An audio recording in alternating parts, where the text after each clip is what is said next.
Joined this evening by Dr. Kris Brickman, University of Toledo Medical Center. And I wanted to ask you tonight, as the temperatures continue to drop, and it looks like we're going to be in a cold spell for quite a while, what are some of the things you see when it comes injury-wise and people hurting from different things when it comes to cold weather? Well, Sean, in this time of year, when you get into the cold weather, you have a couple different things. You got a lot of the slips and falls, on the ice, in the snow.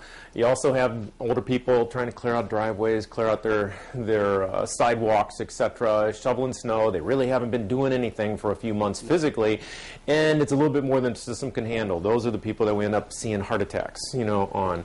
And then, with any kind of cold weather, it's always that cold weather exposure issues that we have typically with younger kids as well as the elderly, that we always have to worry about their exposure to the cold. So it's kind of a take care of yourself, because it's a drastic change when it gets this cold and the types of movements you do and activities, but you need to really just kind of take it easy, especially if you're shoveling, if we get a significant amount of snow anytime soon. Yeah, you kind of have to just think about things a little bit before you go out there and do it. We really haven't had much snow up until just recently. We're just starting to get that snow again, so, inside the house, it feels the same as middle of summer for most people. It's still 70-plus degrees. So keep in mind, as that's going on, you sort of think you can just jump out there and do everything. Well, once you go from 70 degrees to 10 degrees, 20 degrees, your body changes and how it reacts and how it responds to those things. You just have to be a little smarter about how you go about doing things. Everything from picking up the paper, taking out the garbage, to cleaning up the driveways, sweeping out the sidewalk, those kind of things.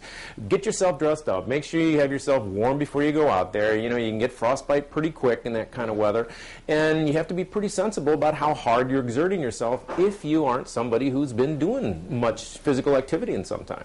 What about carbon monoxide? Now people have their heaters going full bore, and people that maybe haven't cleaned them out in a while. Do you see a lot of carbon monoxide people coming through here? Well, that is the other thing that we kind of run into this time of year. You've got everybody that's saying, hey, we need to save on the heating bills. Rather than turn the heat up, why don't we just get one of those space heaters? And why don't we just kind of shut the bedrooms and we'll just sort of heat a couple of the rooms, and it's easier to do this with a space heater. Those are the areas that we really do run into risks of fires as well as carbon monoxide. Carbon monoxide, tends to, burn to a higher level from these space heaters, and so you get this exposure. You can't see it, you can't smell it, and typically people only notice it because they're starting to develop a headache, and then more serious things can happen. Yeah, what are the symptoms? Headache is one of them. What else should people watch out for? That's kind of the first thing you get. The first thing is you start noticing, gosh, I just have this bad pounding headache all the time, and typically they think, haven't been sleeping enough, haven't been working enough. Then you get real nauseated.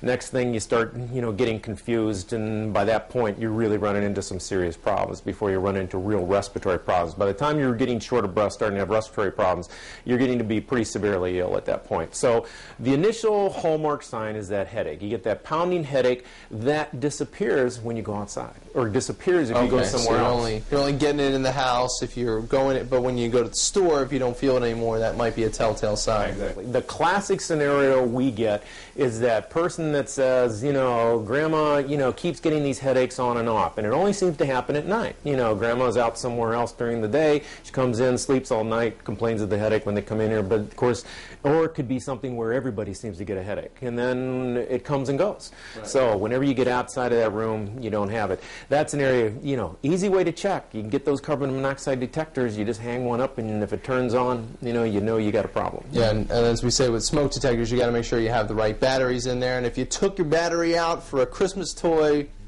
bad idea. You want to replace that. Not a good idea this time of year. Absolutely. Dr. Kris Brickman, University of Toledo Medical Center, thank you very much for your time, and that is tonight's Talk Back.